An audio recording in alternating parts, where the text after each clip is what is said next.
James Comey and John Brennan now under criminal investigation related to the Trump-Russia probe. Do you want to see these two guys behind bars?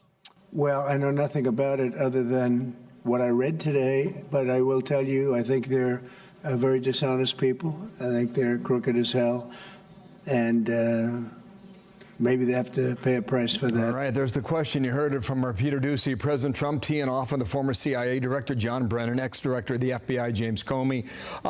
Both men are now under criminal investigation for potential wrongdoing in the Trump-Russia probe. Fox News contributor Miranda Devine, New York Post, fresh off of a very interesting interview with the Chief of Staff, Susie Wiles, I will get to momentarily. But Miranda, first of all, on Brennan, he said he was shocked about this. He says no one's contacted him.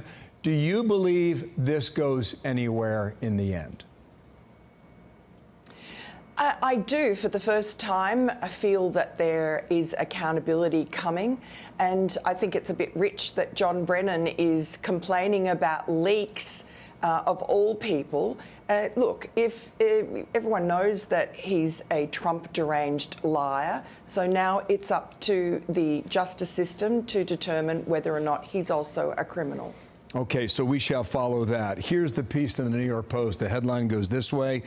Susie Wiles brings calm to Trump administration, helping the president rack up wins. You sat down for a long interview with her.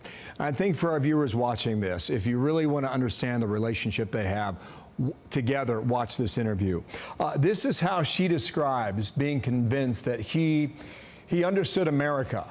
Trump Tower 2015. Watch. And after talking to this billionaire, who I didn't really go into the meeting thinking would have his finger on the vein of the middle class, I realized he did. And then that decision was easy after that. The line, his finger on the vein of the middle class. How'd she describe that to you further?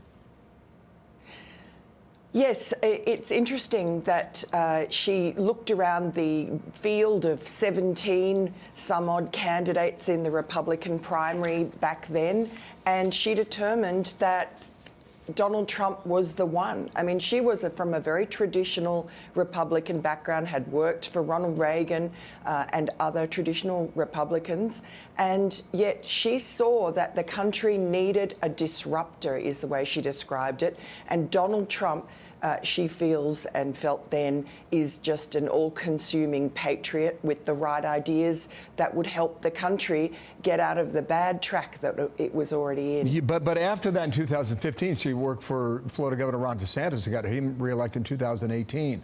I thought one of the last sound bites in the interview was very telling about the loyalty she feels toward him. Here's how she described that. I believe fundamentally, thoroughly, completely in what he believes. Mm-hmm. And I believed he could and would come back. I believed he would overcome everything that was thrown at him, which was everything. Yeah. Did you ever see him down? Never.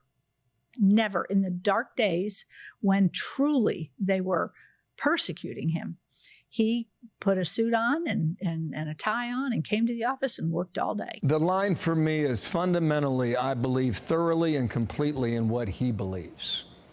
That's pretty much lockstep, Miranda.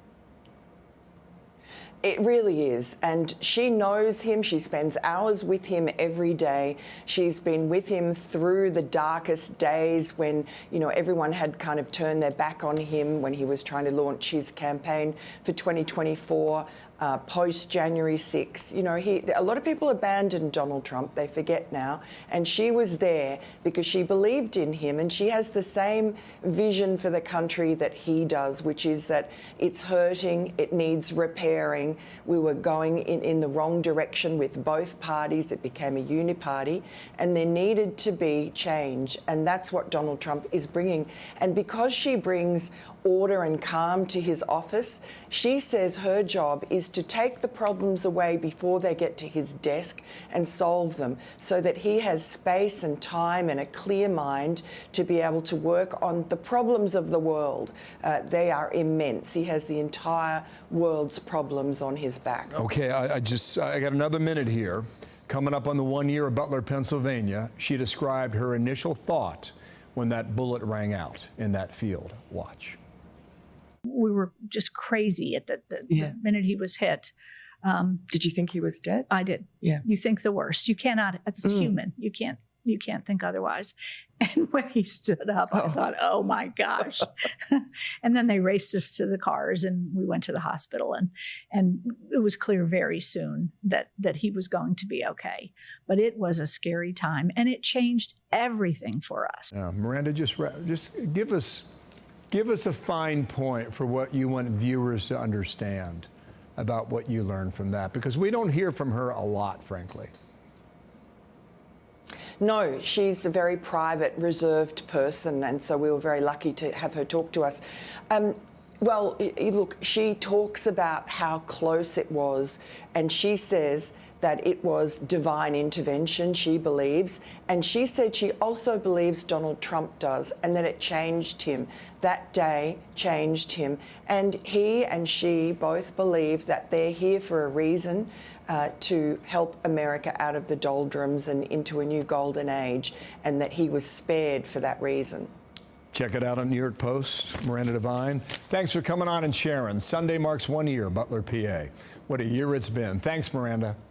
I'm Steve Doocy. I'm Brian Kilmeade. And I'm Ainsley Earhart. And click here to subscribe to the Fox News YouTube page to catch our hottest interviews and most compelling analysis.